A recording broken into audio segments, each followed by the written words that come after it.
Bangalore first time.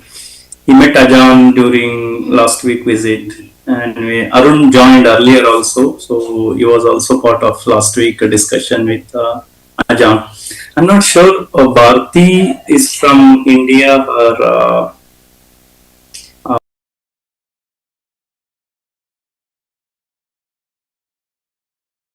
I'm joining for the first time. I was recommended by Dr. Advait. okay, welcome, welcome, thank you. Yes, sir, how are you? Maybe Karthik, Arun, Bharti, we can start discussing with them since they are new.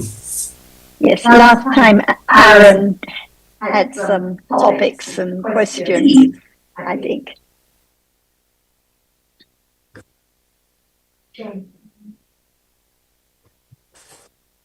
Maybe Karthik, would you mind? Let's ask Aaron how he found the discussions in Bangalore with Ajahn. What was your impression, Aaron? Because I remember you had quite a few topics last time in the Zoom. So how were the live discussions for you? Any topics that were difficult for you to follow? You're on mute, Arun. You need to unmute. Yeah, thank you. So it was like a very difficult to me to understand the Dhamma because it's very new to me. So still now I'm and trying to understand little bit. So and had a discussion with my brother also yesterday. So it was like it's a beginning for me to understand.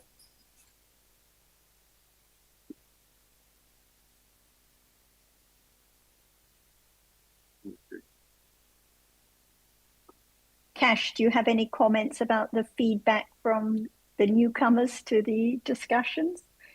Because they may be shy to bring it up themselves.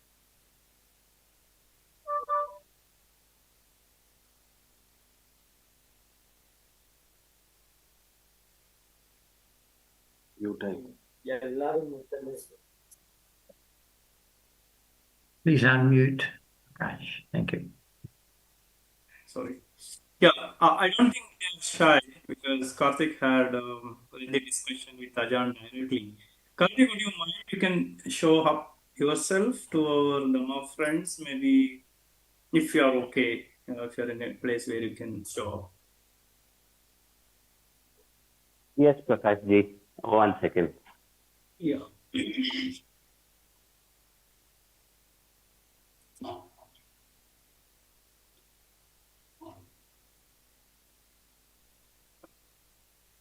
Can you see me, Mr. Prakash? Yes, we can able to see you. Yeah, I maybe am. briefly you can introduce very briefly so that our other Dhamma friends know about you a little bit. Hi, everyone. Uh, my name is Karthik and I'm from Bangalore. Um, I met Ajahn last Sunday. That was her first meet, and I'm very new to Dhamma. I've just started from this year, first day of this year, Jan 1st. And when I met Ajahn, I was regular to the Bodhi Society, and this Sunday, I got an opportunity to meet Ajahn.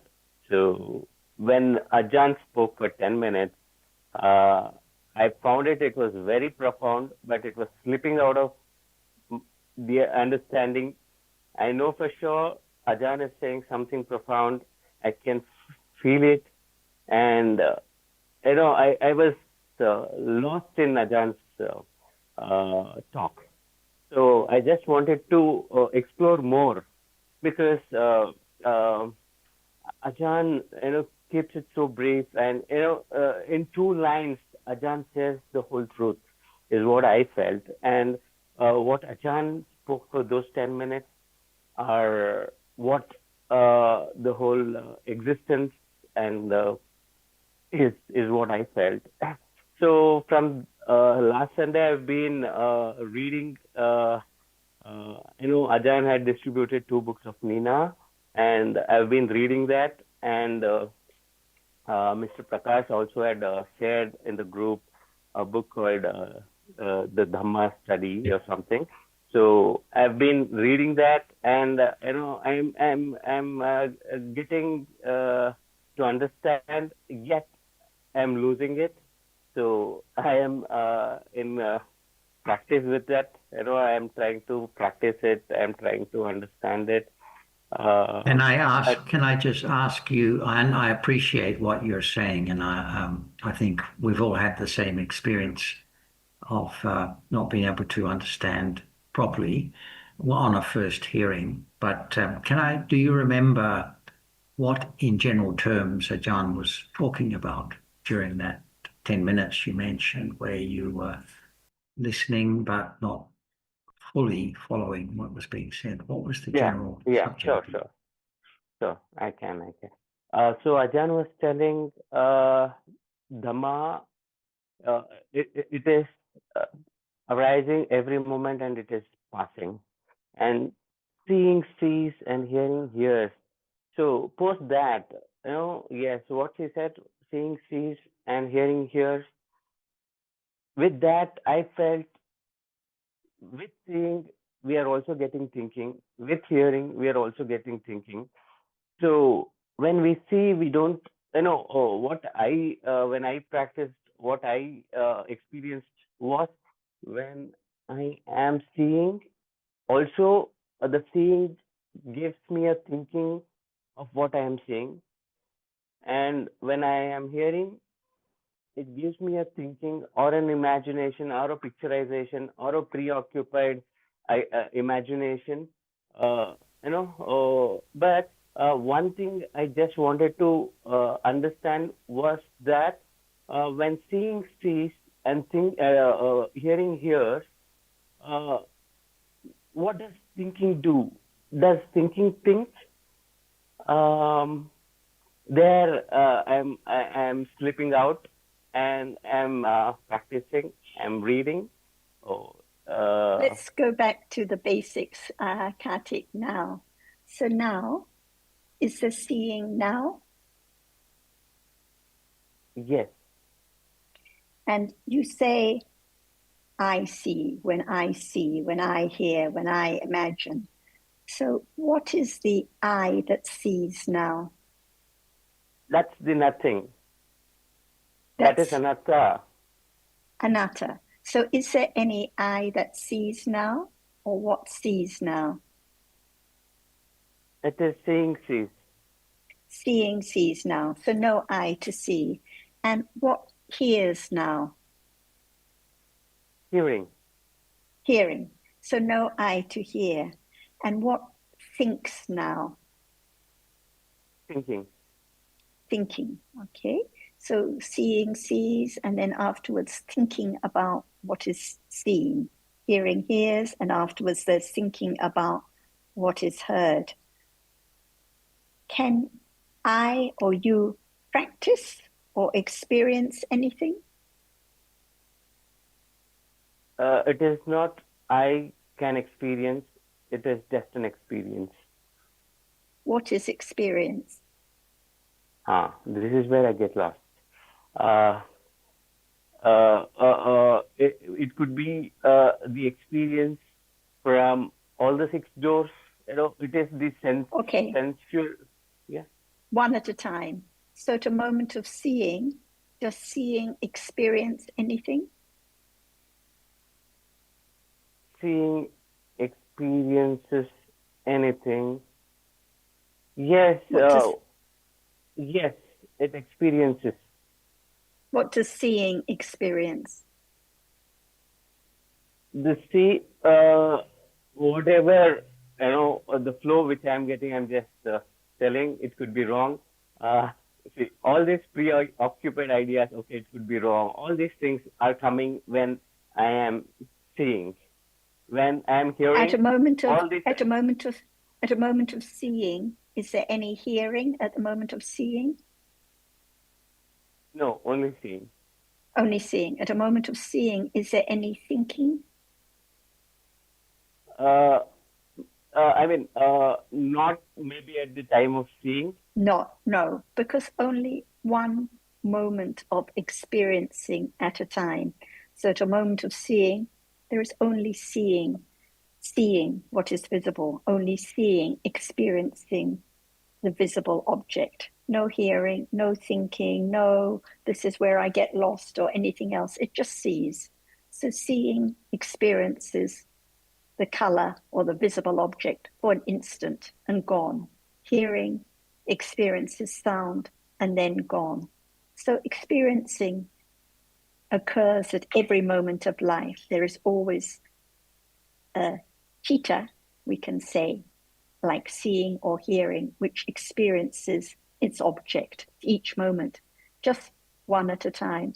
So can you experience anything? I cannot experience anything. No, no one can experience because there is no one. So just seeing which sees, hearing which hears, thinking which thinks. Can you practice anything? No. No.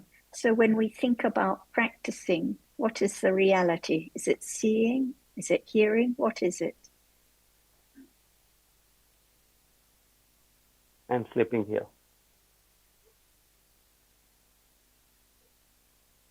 If it's not seeing or hearing or smelling or tasting or touching, it must be thinking. It's just thinking about I practicing. So the thinking is real, but the idea that I can practice or I should go to another place or I can imagine this, it's just an idea. So the thinking is real and it thinks about different ideas all day long. Like at nighttime when it's dreaming, thinking thinks about all sorts of crazy ideas. But even now, thinking thinks about different ideas all day long. I can practice. This is what I had for lunch. These are my friends on the screen.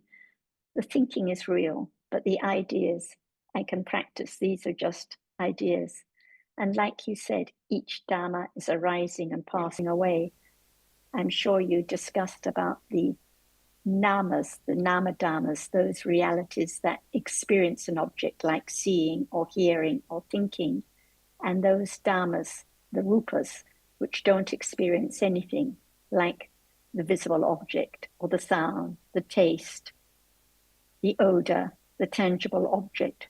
These are rupa dhammas. So they're just different namas and rupas arising and falling away all day long.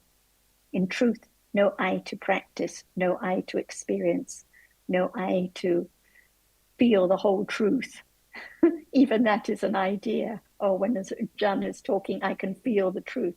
What does it mean? Actually, it's an idea.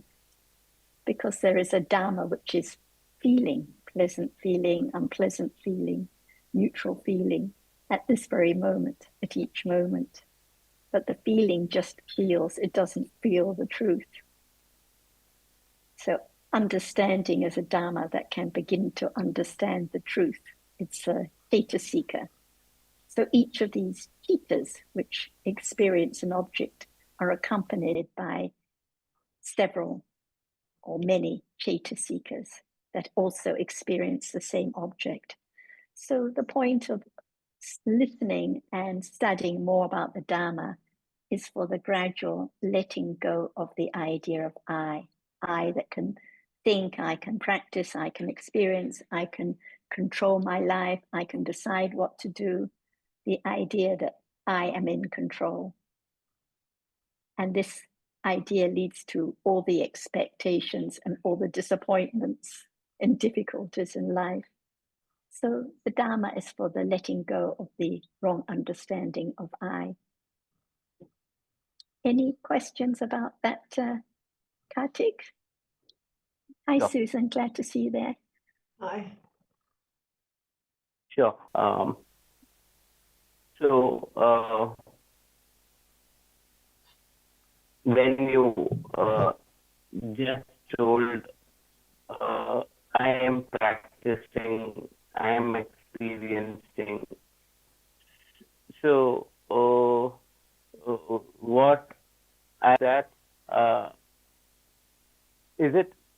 When seeing is seen and hearing is heard, thinking only things oh, here, you know, uh, this, uh, I just wanted to know that thinking things. That's all. Yes, first of all, when you said hearing is heard, but what is heard? Is hearing heard or what is heard now? Yeah, hearing, heard. Hearing hears, but is hearing heard or what is heard now? Okay. What is the object of hearing? Just of hearing. What does hearing hear? The sound. The sound. So hearing doesn't hear hearing, hearing hears sound. So it's sound that is heard, not hearing that is heard. It's the visible object that is seen, not the seeing that is seen. So this is why I mentioned we need to distinguish between those realities that experience an object, the namas, like hearing and seeing, and those dhammas that don't experience anything, the rupas, like sound or visible object. So hearing is a nama, seeing is a nama, and thinking is a nama. Can I just come in When for a second? can I continue? Yes, you continue first. Yeah. When I met Ajahn, I think we didn't speak anything about Rupa Nama, Nama Dhamma and Rupa Dhamma, but I when I was reading Miss Nina's book, there it was all about Rupa and Nama. So could you please let us know about Rupa and Nama? Yes, in a minute. Just to finish, because you were asking or wondering about thinking, and I wanted to mention a couple of things. So when hearing experiences sound, does the hearing know anything about the sound? No. No. But if it's the sound, for example, of someone speaking to you in a language that you understand, after the moments of experience of hearing experiencing the sound, there must be thinking about the sound that recognizes the sound as words that are familiar to you, right? So that's one kind of thinking that goes on, but it happens so quickly, instantaneously, that it's not really apparent to us because um, we think it seems that we hear and understand what's being said at the one and the same moment. But we can appreciate that in reality, there are moments of hearing only, experiencing sound, and then thinking, which thinks about the sound that has been heard and is able to identify it in conceptual terms. And it's the same with seeing. Seeing experiences visible data, but it doesn't know anything about the visible data. It's the thinking about the visible data that uh, that gives us the idea of seeing people and things. And there's another kind of thinking also that is totally, well, sorry, another that thinking also does other things apart from think about the what is being experienced at the sense doors, because we can think about something that happened yesterday, or we can think about something that we're planning to do tomorrow. That's another kind of thinking. The same thinking actually, but performing a different aspect of the same reality, because that's not related to what is immediately being experienced through the sense doors. So does that help you to appreciate more about the thinking?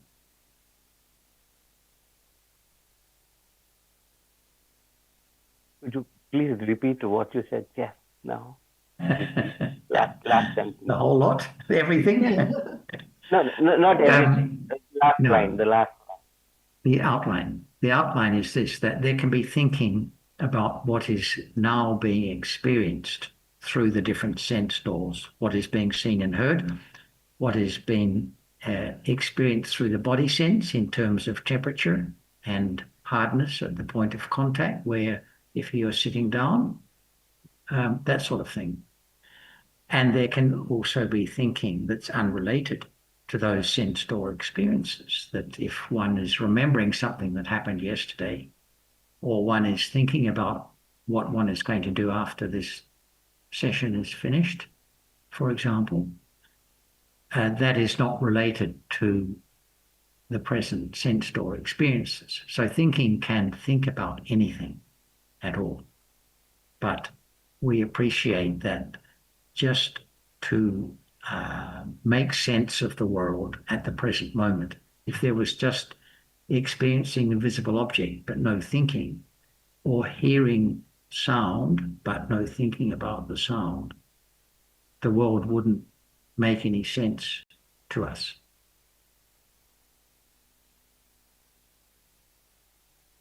Let's just get back to Nama and Rupa. So we talked about those realities, those dhammas, which experience an object like seeing or hearing or thinking. And of course, mental factors like doubt or memory or kindness. These are all kinds of mental factors that also experience an object. These are namas. And there are those realities that don't experience anything, like sound or visible object or hardness that is touch now. These are rupas. They don't experience, they don't know anything. They are those dhammas that arise and fall away, don't experience anything. So at a moment of hearing, hearing is a nama that experiences sound, a rupa. At a moment of thinking, thinking is a nama. It thinks about its object. But what is thought about is usually an idea, a concept. Picture of Prakash on the screen, the lunch I just ate, for example. These are not dhammas, these are ideas. So the ideas are not dhammas. So we learn that in life there are just the arising and falling away of different namas and rupas. These are the realities. Anything else, like I can practice, is an idea, or I must turn on the Zoom is an idea. It's the object of thinking. The thinking is real and can be known, but the idea can only be thought about. So when I asked you about what is I practice, I experience, I is just an idea. It's not the reality. So I'm sure what you heard about in Bangalore is just about the truth of life, which is there are just these different namas and rupas arising and falling away. The names are not important, but we're learning about two kinds of realities in order for the letting go of the idea of I that can see, I that can hear, I that can practice. And the Buddha taught about the development of understanding. This is bhavana, another Pali word, the development of understanding. So now, by considering and reflecting a little bit about truth, there can be the development of understanding, development of bhavana. Bhavana is not do something or practice as people think. It's the development of understanding here and now, because life is at this moment. So if there's no understanding now, what is the point of thinking of another place, another time, or another way? That is the idea of I doing something. It's not the understanding of seeing now, hearing now, kindness now, boredom now, anger now. So what is to be known is what life is at this very moment. Any questions, Kartik? Yes, go ahead. Miss Sarah, to what you said, previously I used to read I mean, most of the books. They would say no self, it is here and now, witnessing, awareness. Those words would be added in those books, and I was uh, thinking what all these are all about. So, I think from last week, I mean, I'm getting it. I mean, it is again not I who is mm, seeing the seeing sees and the hearing hears and the thinking thinks. If it is so, it is here and now, witnessing the present moment is what I'm experiencing. Again, it says I experiencing and all such things. So this is how it has been a week, from last Sunday to this Saturday. So even in my sleep, some time ago I woke up, and in my sleep also, there is something with seeing sees, listening listens. So this is what I mean, I could experience from past 6 days. So this is what I wanted to let you know. And can you witness anything? No, I can't witness anything. So what is witnessing? Seeing sees. And can there be any beginning of understanding of seeing that sees?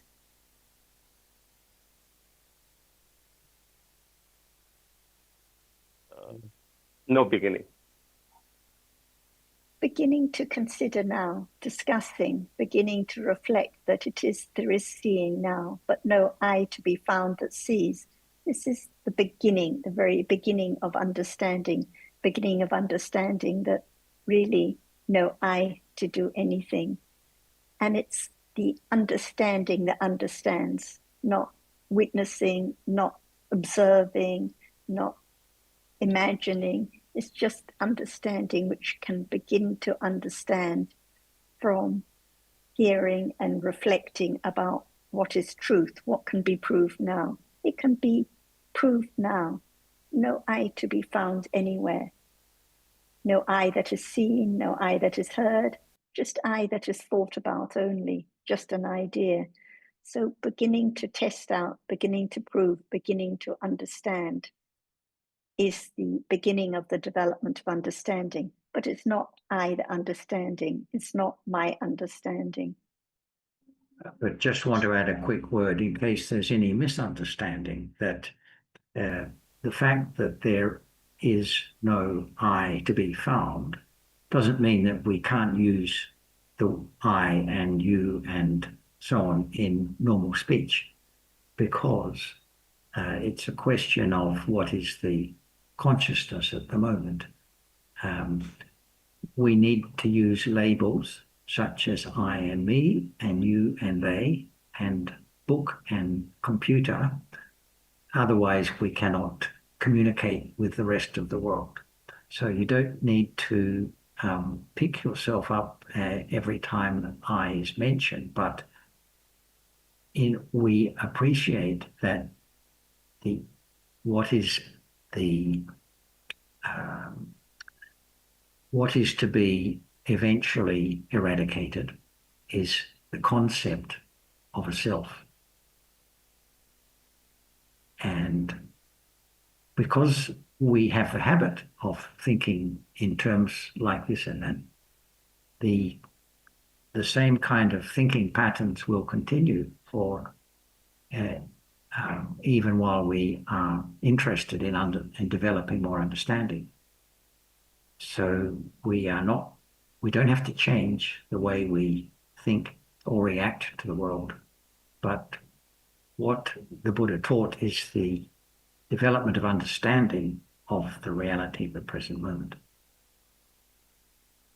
I think Kartik has disappeared. He may have lost his connection. Oh, you're there. Okay. Yeah. I'd like to ask Advait if you have any comments from the discussion last week or any questions you'd like to add. Hi, Advait. Hi. Good morning, everyone. So, yeah, last week we had a actually, the day Ajahn went back, whole night I was in Bangkok only. My mind was wandering in the sleep, and I was there was a feeling that I am there with her and discussing more. So it had a great impact on me when I met her, because we have been discussing for some time. And then very profound, what I realized was the understanding of conditionality, because it was clearly discussed that why are we studying all these things, nama, rupa, different kinds of nama, chitta, chetasika, just to understand that there is no self, it's just a phenomenon, and these processes are happening. There is a wrong view that I am doing things, or I am talking, I am creating something, but in reality it is just the processes and phenomenon that is happening, and it is so fast. And the more we more clearly we understand this phenomenon, the more sense of self may become loose. So yeah, that's what I felt. And about conditionality, how different conditions affect each other, and how it affects Dhamma, how it affects daily life. That is very profound. That is what I felt. Yes, good. And the more understanding there is of the fading of self because of the understanding of dharmas, and the more understanding there is of dharmas as conditions, the less one thinks about, well, what shall I do in this situation, and what about this problem in daily life? Because one appreciates that these are just ideas that are thought about. If it wasn't this situation, it'd be another situation, another one, this problem and that problem. So the thinking thinks on and on and on from one to the other, like a monkey jumping from one branch to the other. So it's daily life, like you said, even in the nighttime, thinking and dreaming about all kinds of ideas, but with Yeah. more and more understanding of what is true, what is real, different namas and rupas arising and falling away, the less one takes those situations or stories for being the realities to be dealt with. Yeah. So the questions become, like Ajahn always asks, okay, what about one reality now to discuss? Instead, people would like to say, oh, well, I've got this problem at work, and this is what my colleague said, and now this is difficulty at home. This is not the way to understand realities. The way to understand life is to understand more about seeing now, what is seen now, thinking now, pleasant feeling, unpleasant feeling, not I feel the truth, but just pleasant feeling which experiences the sound in a pleasant way because it's a pleasant object, or an unpleasant way. Yeah. Advaitji, So we come. Yeah. Shiva Shankaraya also has joined. Welcome, Shiva Shankaraya ji. Second day we had Dhamma discussion in Spurti Dhamma in Bangalore. Shiva Shankaraya and team really helped us to organizing this event in Spurti Dhamma. Yeah. Yeah. Hi, and Bharti has also joined. Bharti is one of my friend and acquaintance. She was interested in knowing about Buddha's teachings. She has also joined today. Mm. I don't know if Bhati or Shiva Shankaraya have anything they would like to ask about, or if you'd like to introduce yourselves at all. If you turn the video on, it's better for this. Yeah. Hi, Hi. Bharti. Good to see you. Hi, nice to see you guys as well. So this is my first session, just trying to assimilate what everybody is sort of discussing. And honestly speaking, this is my first time actually trying to understand what Dhamma is about. And I would love to sort of understand because what I gather from last half an hour is how do we sort of detach the actual sense of the feeling that we are having in a moment and probably sequentially when it moves into thinking. I'm not sure if that is the right understanding right now, considering the concept is still extremely new for me. But um, the objective or the sense of understanding is that um, how can we make the moments in which we are living a lot more fruitful and a lot more pleasant so that we can have a more peaceful life, I would say. But please feel free to sort of interject and help me sort of understand it because um, as I mentioned before, it's still a lot more new to me. And Okay. just looking for like some calm Okay, in Bharti. that. So these are good topics, and your friend Advait will tell you that we are all experts in asking, how can we do this? How can we do that?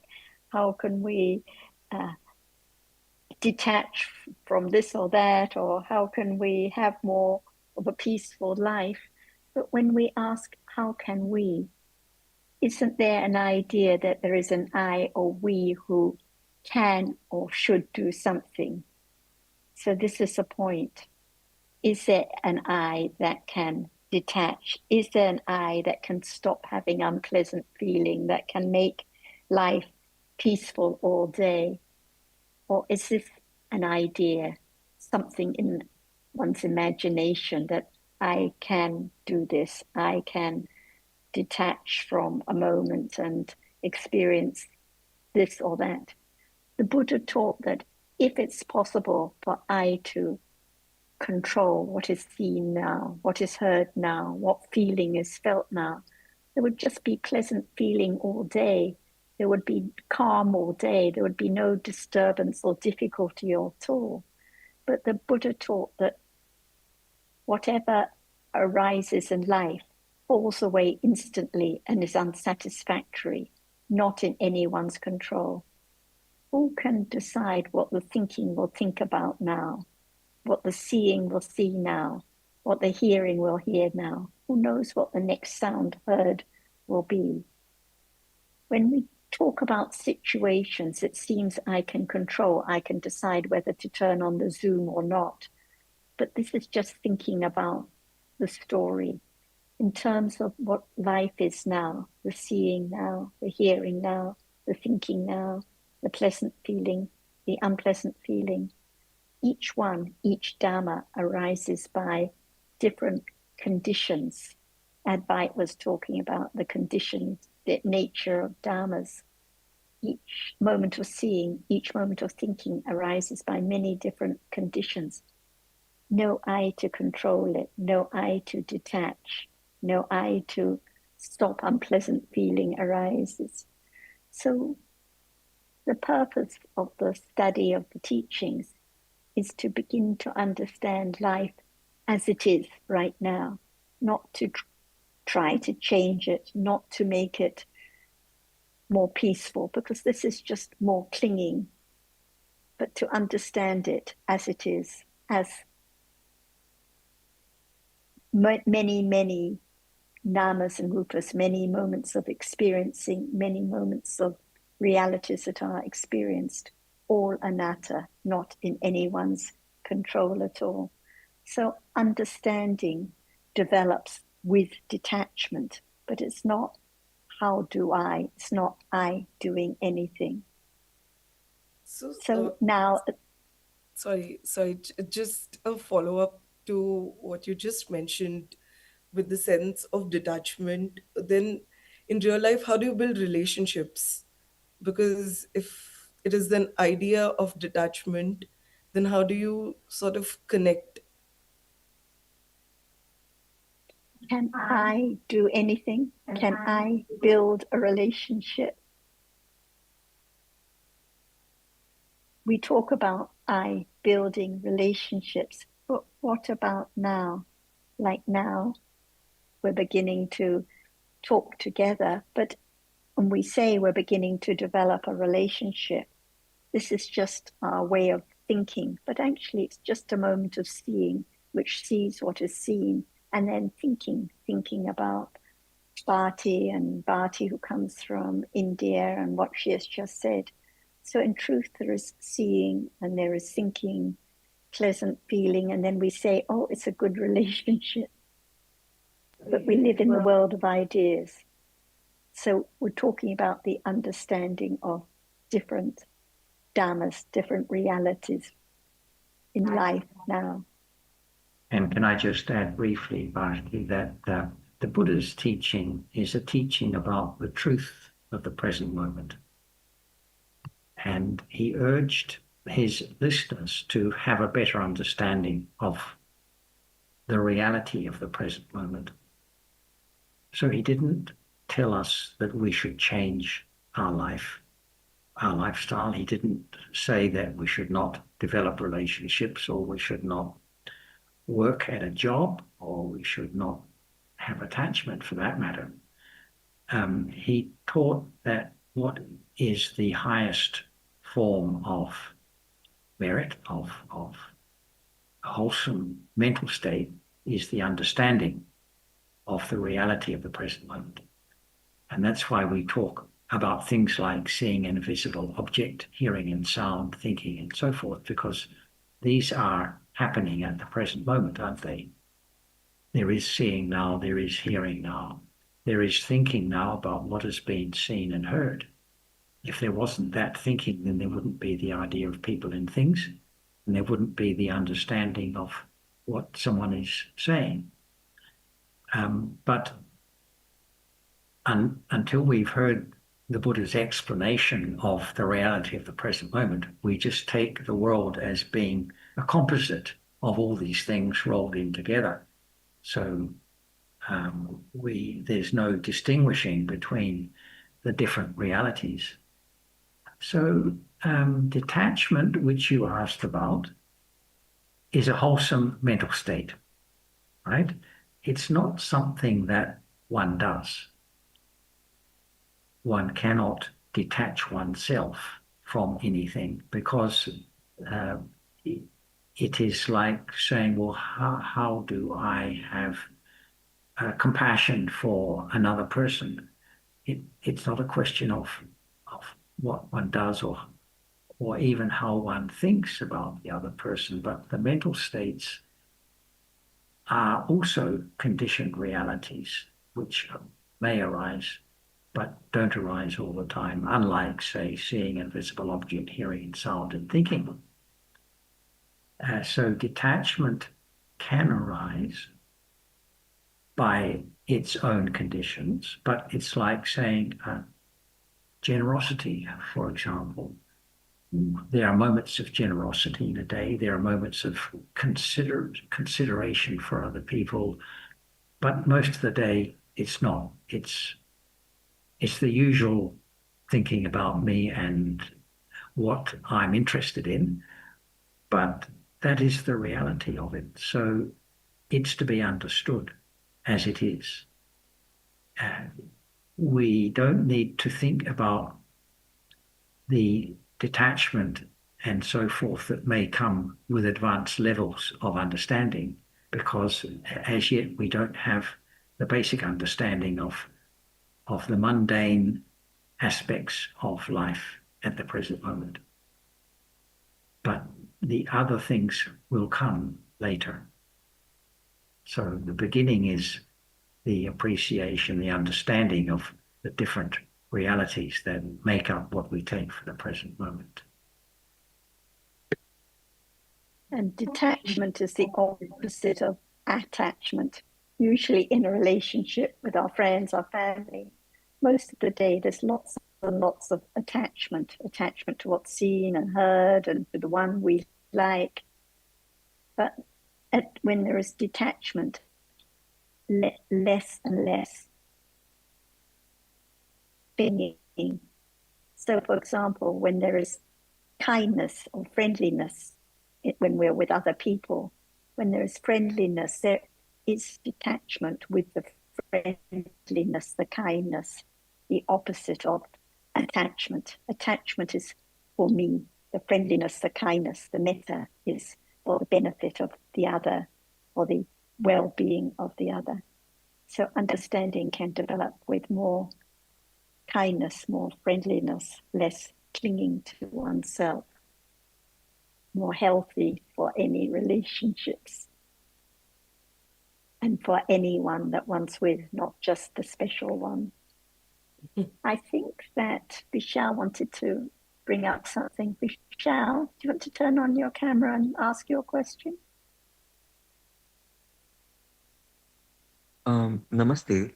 Um, so basically, I face this question from the long time that if one see that it is a process which are working, like suppose of a pleasant feeling, how the Trishna and but how the basically sort of um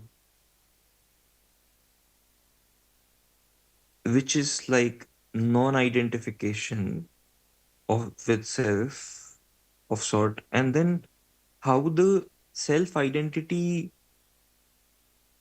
shall be seen and perceived into the world means in the functioning context um with the world. So that I am quite confused about. So, which of these things you are asking about is present, is there at the present moment? No. Nothing. So, is there self-identity at the present moment?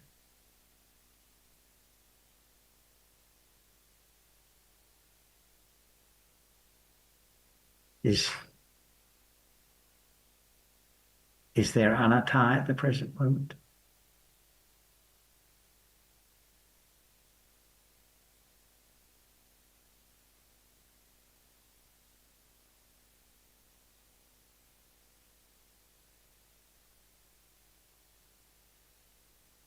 Is but what is real at the present moment? but in daily life, in the incidents, it works like it works on the mental level. If Give um you an example. Give identity an example. suppose my concepts are not clear, I'll give you an example. Hmm. I was buying something yesterday, and um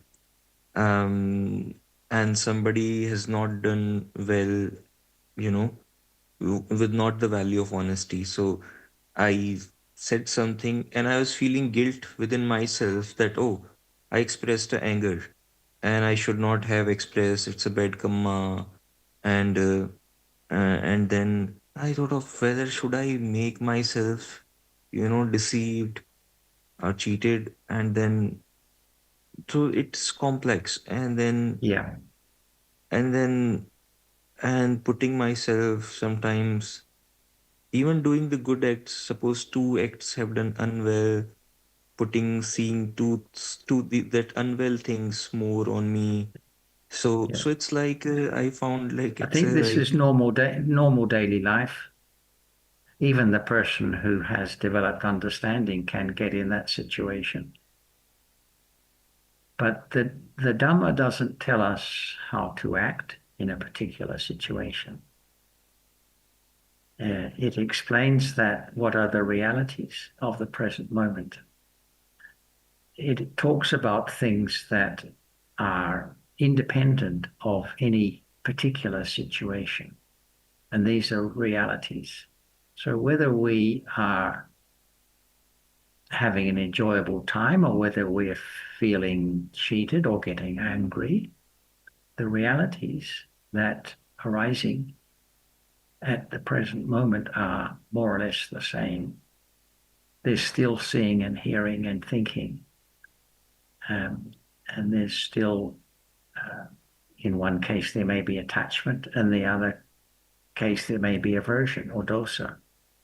But the development of the path taught by the Buddha is understanding these different realities as they are, not trying to change them in any way.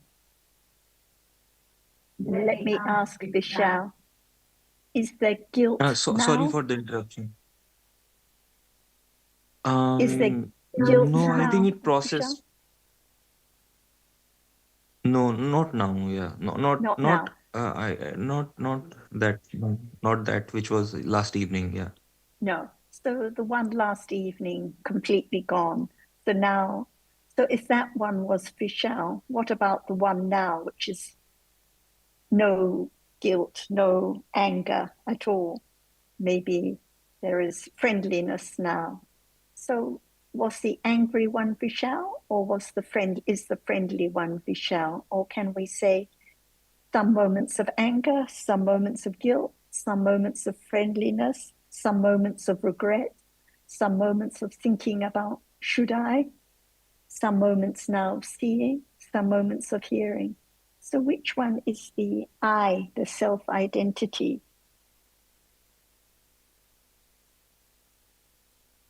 Or is it just an idea that Mm.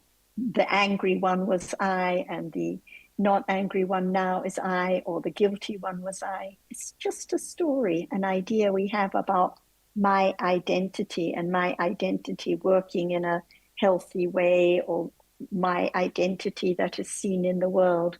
We think, oh, this one is the kind one, or this one is the angry one. But actually, the anger is just for a moment gone.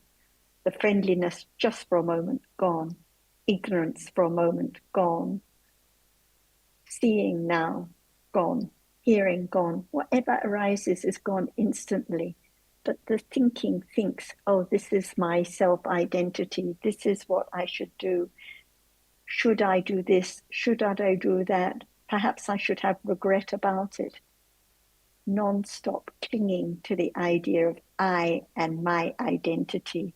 And this is what causes all the problems, because the anger's completely gone, so forget it.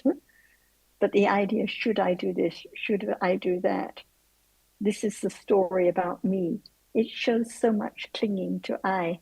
And that's why there is so much disturbance and anger when I isn't how I would like it to be. No understanding of dhammas at all, because it's all about the story of I, my identity. Isn't that true, Advait? Because we've discussed this topic before too. Yeah, yeah, yeah. And we, of course, may regret when there has been anger. I think that's common too, but what's happened has happened. No need to dwell upon it. And we don't need to think about anger as being bad karma, because nothing is karma unless it's of a certain strength. I'm using karma there in the sense of bringing result later in life. If it's not of sufficient strength, like taking the life of another being or some act of violence, if it's just getting angry, then we don't need to think of that as bad karma. It's just an accumulation of that tendency. But then we're accumulating akusala all the time. There's subtle attachment most of the time in a day, not kusala. So we're accumulating a lot of attachment as we go about our daily life, but it's not of a level that will bring harm to us or to another person. It's dangerous, yes, because it's a condition for continuation in samsara, but it's not of the kind that is going to make us do some act that will bring result that could condition rebirth or unpleasant experience in the future.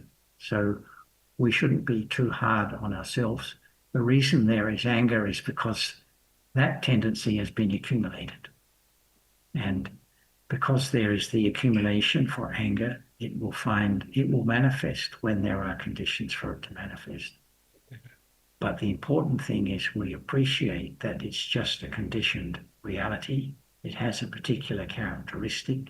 It's not the same as attachment, and it's not the same as regret. It's different. It's that particular mental factor that we call dosa. And the development of the path is the understanding of these realities as they truly are. Thank you. And when there is concern about the result, is it understanding or is it clinging to oneself? Does one mind about the other's bad habit, or is it one's own bad habit one minds about? One's own bad habit that one's worried will bring results. It shows a very, very strong clinging to self again and again. So the development of understanding, as I was just discussing with Bhati, develops with a little more detachment, a little more letting go from the idea of the anger being mine, the kindness being mine, the understanding being mine, anything being mine. A little more letting go, because they're just different dharmas arising by conditions and falling away. And it's the same like that for everyone. We think this one behaved badly, this one cheated me in the market. But again, in truth, no, this one, in truth, just different dharmas conditioned arising and falling away. So the understanding conditions a little more kindness and understanding of others, a little more compassion, a little less anger, slowly, slowly, by understanding. Yeah, I would like to ask about a root condition in this context, because as John was saying, there is an inclination towards a certain kind of behavior. And then how root condition is relevant in this context? Can you discuss?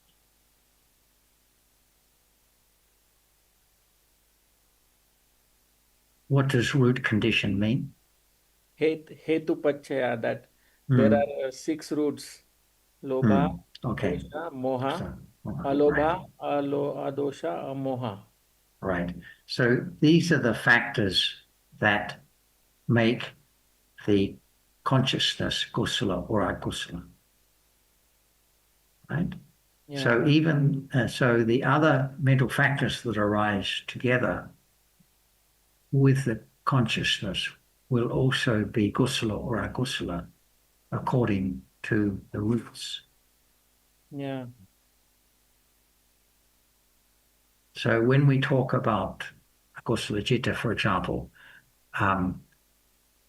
the manasikara is present. Yeah. It's not yonaso manasikara, it's just manasikara, the akusala. But it's not the manasikara that makes that moment of consciousness akusala. It's the root, the lobha, dosa, or moha. And the other mental factors will follow accordingly. Manasikara, what do you say in English? I forgot. Attention. So attention doesn't make it kushala or akushala. The root condition Right. makes it. Yes, exactly so. And So when we're talking and about yonaso manasikara doesn't make it kusala. It is yonaso manasikara because the roots of that citta are kusala, alobha, adosa, amoha. Yeah. at that moment of understanding or wise attention, there must be aloba, the detachment we were discussing about. There must be aloba, adosa, and if there is understanding, amoha. And at a moment of anger, there must be not just the root of dosa, but there must be the root of moha. There's ignorance there. If ignorance has been eradicated, there's no aversion or anger. And the same goes for effort, virya, for example, or concentration. People think they can have right attention or right effort or right concentration, and this will make it kusala, but that's not how it works. There has to be a wholesome root before there can be any of those right factors. And so the effort, attention, and concentration happen by virtue of the fact that citta is kusala. Yeah. So this is what determines this hetu then? Sorry, say again. So what determines the root condition then? It is automatic, is it? Well, it's by conditions, of course. Yeah. Yes. It's just referring to those particular cetasikas like lobha, dosa, moha, the unwholesome roots. So at a moment of clinging, there is lobha there at that moment. It's the root. So because of lobha, there are other akusala factors arising as well. No shame, no understanding, no awareness. So it is in that book it is written, it is important to know which type of chitta arises at the present moment. Is it with roots or it is rootless? Is it akushala chitta or kushala chitta? Chittas rooted in lobha are bound to arise time and again since lobha has been accumulated for eons. Okay, How, so how do you know? some cheetahs now arise with roots. Yeah. They are with hetu, and some cheetahs are ahetuka, like seeing, hearing, smelling, tasting, touching. These are ahetuka cheetahs, no roots, no wholesome or unwholesome factors. They cannot arise with lobha, they cannot arise with anger, they cannot arise with kindness because they are ahetuka, no roots, no wholesome or unwholesome roots. But after the seeing or the hearing, when wholesome or unwholesome cheetahs arise, they arise with roots. They are hetuka cheetahs, so they can be wholesome or unwholesome. Robert's got his hand up. Go ahead, Robert. Hi, sorry, I was just putting up. I'm not going to answer your question directly on roots. I think that will become clearer. Abhidharma shows all of that so well. The more we study Abhidharma, the more gradually there will be understanding of things like roots. And in fact, all there is chitta, chittasika, and rupa, and nibbana, but we don't need to worry about nibbana at this stage. Study Abhidharma, it all becomes clear. Concepts too become clear. Yeah, that's all it takes, really. I mean, it's simple to say, of course, but gradually it all seeps in and life starts to make sense. The earlier comment by someone, I didn't catch the name, about relationships also. By studying Abhidharma, actually relationships become easier. Not, it might seem in the beginning that because there's all this, everything's anatta, there's no self, we might get confused by that and think, well, what's this relationship? How do we meet people? But actually that becomes easier too because concepts are part of life, you know, that there can be metta, as there can be lopa, And these are all natural elements that must arise. So nothing gets more difficult or more confusing in life. It all becomes much clearer. And that clarity, even at a beginning level, will make life understandable and consequently not as maybe troubling as it was before we studied Dharma. Anyway, that's what I wanted to just add briefly. Thank you so much. Yeah. And Thanks, just going Robert. back to your question about root condition. So I think what this condition says is that the roots condition the other mental factors that arise together with the citta. Hmm. They condition whether those mental factors are kusala or akusala, Hmm.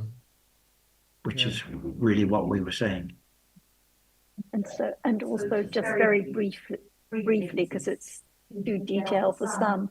So in an idle process, the first citta is rootless, no kusala, no akusala. The seeing or hearing or smelling or tasting or touching that follow, rootless, no kusala, no akusala. 3 more cittas, rootless. And then there are the 7 kusala or akusala cittas with roots. So then it depends on the roots, whether they're kusala or akusala, and whether then kusala or akusala chaitasikas will arise. So we learn And some Abed, chaitasikas arise with every citta, like the sanya, the memory, or the vedana. So they can be with roots or without roots. And then some chaitasikas, like understanding or awareness, must arise with wholesome roots. And some chaitasikas, like attachment or aversion, must arise with unwholesome roots. So as Robert said, little by little, it begins to make sense, but don't try to work it all out from the beginning. Hi, Sukin. so Abed, I think your question sounded to me like you were asking that what Sarah just referred to, that after the rootless chittas arising, when it's time for the chittas with root arising, what determines which kind of roots would arise with that? Was that your question? Yeah. Yeah, I think you can say it's by pakatu panisya pacha and accumulations, which if someone with a lot of wrong understanding, it's likely that the chitta following seeing will be with wrong understanding. For Sotapanna, such a chitta cannot never arise. And it can be with panya or without panya, but a wrong understanding and doubt will never arise. So it's by conditions, by a natural decisive sport condition, and depends on each person's accumulations, which chitta will Different arise with what habits. roots. Yeah. Yeah, like my question is, suppose I am in a situation where I am seeing some very tempting sweet now. Okay, in front of me, there's some sweet like gulab jam or something or an ice cream. So it's a aramana pachya, right? That is a object, like a object, and that is conditioning the lobha or whatever, yeah, moha and all that. Then how is the root here? Where is the root here? Root condition? It seems So that it's lobha the is a root. sweet conditioning the loba, but actually it's the habit of loba to cling to that object. Because for some people, that object would be conditioned for aversion or for neither aversion or attachment. So it depends on the habit, whether there is the habit of clinging to that object. Yeah. So there are two conditions operating: Aramana Pachya and Hetu Pachya, and many more maybe. Aranapachya just means that the object that is experienced. Yeah. But we're talking about the Hetupachya, and as Sukin said, the habit, the Habit, yeah, Prakatu the Panisya inclination. Pachya, the habit of clinging to that object. For some people, no clinging to that object. What about the clinging? For some clinging to yellow, some clinging to blue. It depends on the habit as to what is the object that is clung to. Yeah. Does it help to analyze situations in terms of the conditions? Or is it a way of trying to get around the conditions? Get around the conditions means? Avoid. No. Is it a Because way what of happens? influencing whether the No. jitta We will be cannot Kosala influence, just to Kosala? understand. Yeah, Yeah. just to understand. Right. Because it's so Okay. powerful. Because see, So the somebody. first thing to understand when we talk about object condition, we're talking about the object of consciousness. Yeah. And the sweet, the gulab jamu, or is it jamu gulab? I'm not sure. is not actually the Just a object. concept, again, a concept, The I know concept. that. Yeah. Exactly. Yeah. But what the operative thing there, the concept is object condition, but only in the sense that every chitta has to have an object. So Yeah. thinking has to have an object. Yeah. But it's actually the memory and the accumulated tendency. We like sweet things. We like the taste of the gulab jamu. So when there's the experiencing of an object that is interpreted as being that particular thing, then memory and accumulated tendencies do the rest. But I don't think it helps to analyze that situation too closely. But you were trying to just understand the first of the 24 conditions is Yeah. yeah, So that is root automatic, condition. right? That is the hetus will come automatically. They do by accumulated tendency. And Mm. they are coming now. There has to be, with every mind or process of thinking, there has to be either kusala or akusala, Yeah. javana jittas, the javana jittas, Yeah. but they're akusala. But Mm. as I said earlier, it's not akusala of a level that is going to condition Yeah. akusala kama, pata. Yeah. And is any sweet seen, or is it just thought about? Because it's just a visible object that's seen again and again.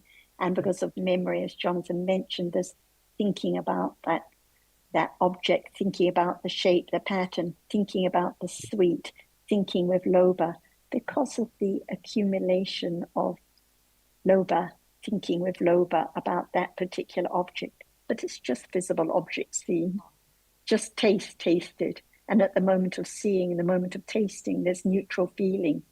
So it's the thinking with attachment about that object. So it's not the object that does anything, it's thinking with attachment about this or that object. Yeah. I'd just like to ask Susan if Susan would like to make any comments or bring anything up today, because I encouraged her to join us. Anything you'd like to comment on, Susan? No, not really. I'm a bit backward about coming forward, as you know already. But the time always comes when I have to come forward. So that will come soon, I'm sure.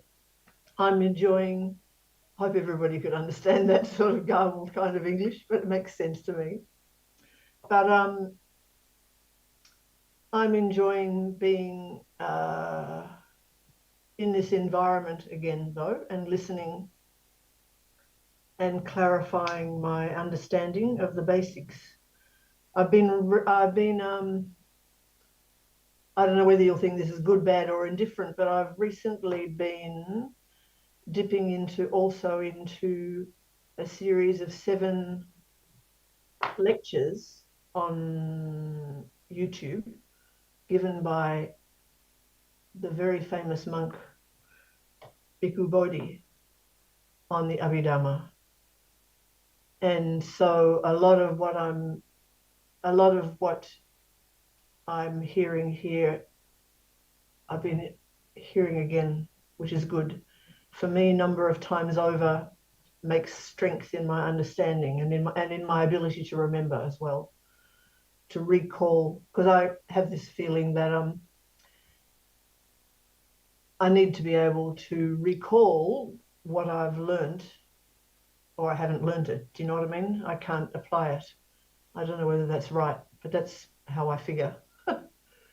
So I'm at that point and enjoying. And there's only so much we can take in at a given Yep. time and recall, but just it's the constant paying attention and being exposed to this and reflecting on it at other times when one's not actually taking part in a discussion or reading or listening to a podcast or whatever, because that kind of reflection happens sometimes.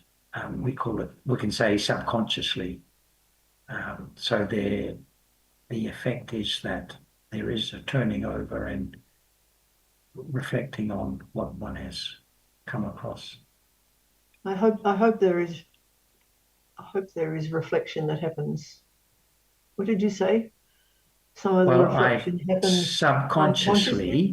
Yeah, okay. Yes, yep. yes. I hope We're that's not aware that we're thinking about it, but later we come to realize that we have been thinking about it, okay. but just not consciously. As we go about the rest of our day. Yeah. Thank you. Just as the liking for that particular Indian sweet that Advait mentioned becomes the habit, so there's more and more thinking about it, more and more liking it, more and more enjoying it.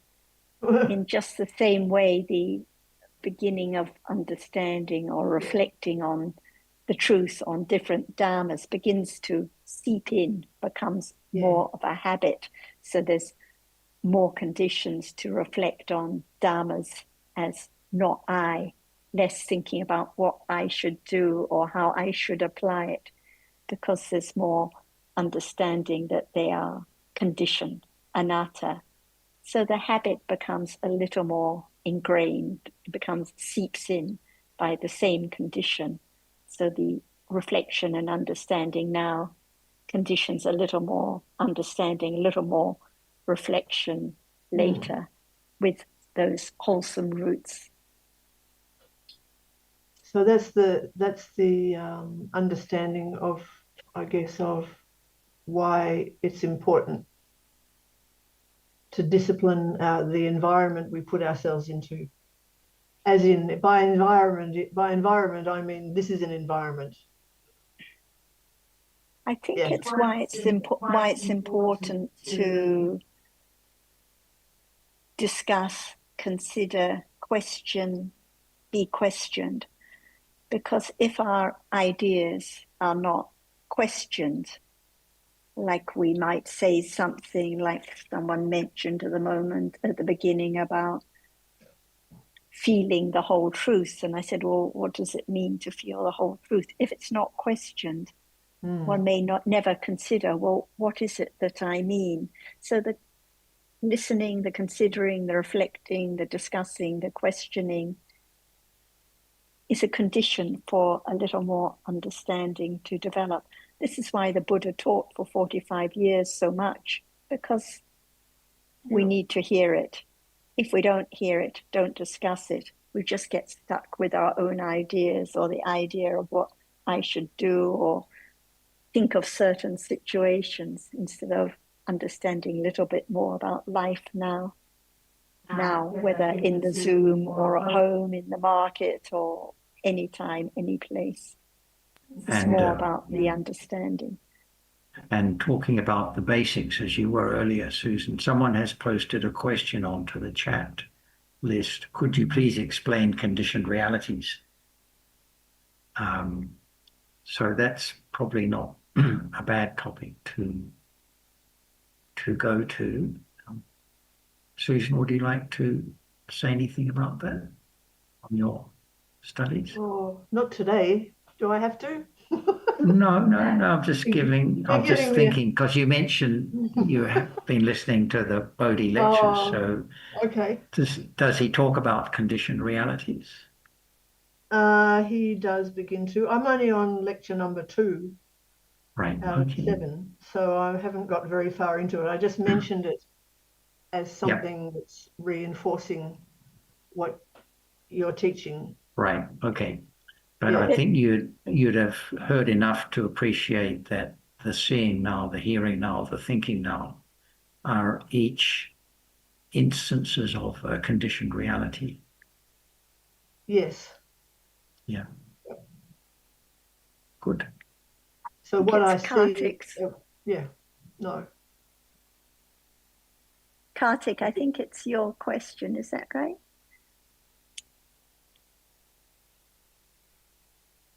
Karthik, are you there? Yes. It is my question. Okay, so for example, seeing now, we've talked quite a lot about seeing now. What are the conditions for seeing to arise now? The object. There has to be an object. There has to be not a sound, not a tangible object. There has to be a visible object. And what are the conditions? In whatever shape they appear. There has to be eye sense. If there's no eye sense, if one's totally blind, they can't be seeing. So there has to be the visible object to be seen, and it has to have impinged on eye sense. And seeing is not like one of those realities that we just discussed that becomes a habit, like anger becomes a habit, liking for a sweet becomes a habit, understanding becomes a habit. Seeing doesn't arise by habit because seeing is the result. It's the result of karma. So karma is a condition for seeing. So for each reality, there are different conditions. There also have to be 7 chaitasikas, mental factors that arise with seeing. They condition each other. Without these mental factors like contact and memory and Vedana, feeling, seeing wouldn't arise. So it needs the support of the mental factors. So for each Dhamma now, there are different conditions for its arising. We think I can discipline the environment, I can choose what is seen, I can have a particular habit by avoiding sweets, for example.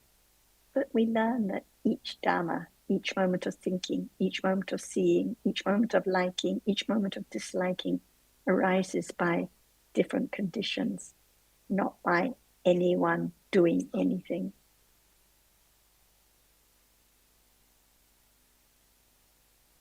Any questions, Karthik? Thank you. No, and no we question. gradually learn a little more about the different conditions to understand how seeing is conditioned, not in my control. Thinking now is conditioned, not I that choose to think this way or that way. Anger now arises by conditions, not because I have asked anger to arise.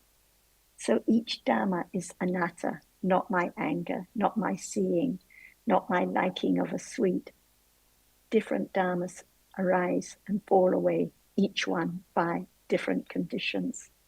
So it's the way to understand Dhammas are anatta, arising by their conditions, gone instantly.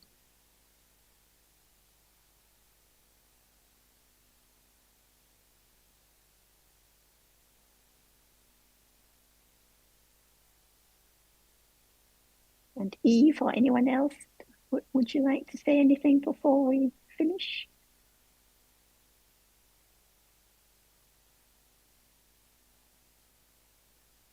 Susan, anything else you'd like to say? Rosita? I wanted to thank you for the rich nutriment in today's discussion, especially about which self is getting angry and which one is being virtuous. And I'll just have to listen again and again.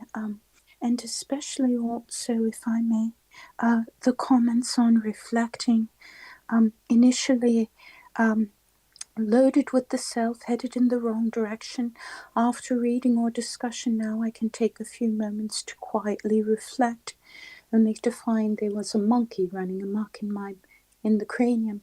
So it just happens. I mean, as you said, you know, a dewdrop or doing something or in the marketplace quite spontaneously without the self. But I just wanted to thank you all for a wonderful discussion today. And with that, I'll let someone else. Thanks, Eve. Glad that you could join. Yes, we think of the right environment, not the marketplace, not the marketplace, not the monkeys, whatever, not the disturbance here or there. But it's seeing now is just the same as seeing in the marketplace, just the same as seeing when looking at the monkeys. So the more understanding, the more confidence, the more letting go of the idea of particular place and time, because it's always just now.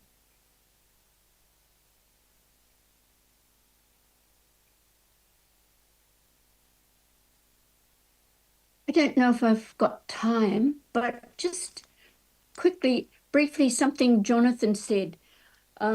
With every sense door and mind door, the Jawana jitters there must have the hetus, either kusala or akusala. And I've never thought about that before, but that's correct. It's only if you're an arahant.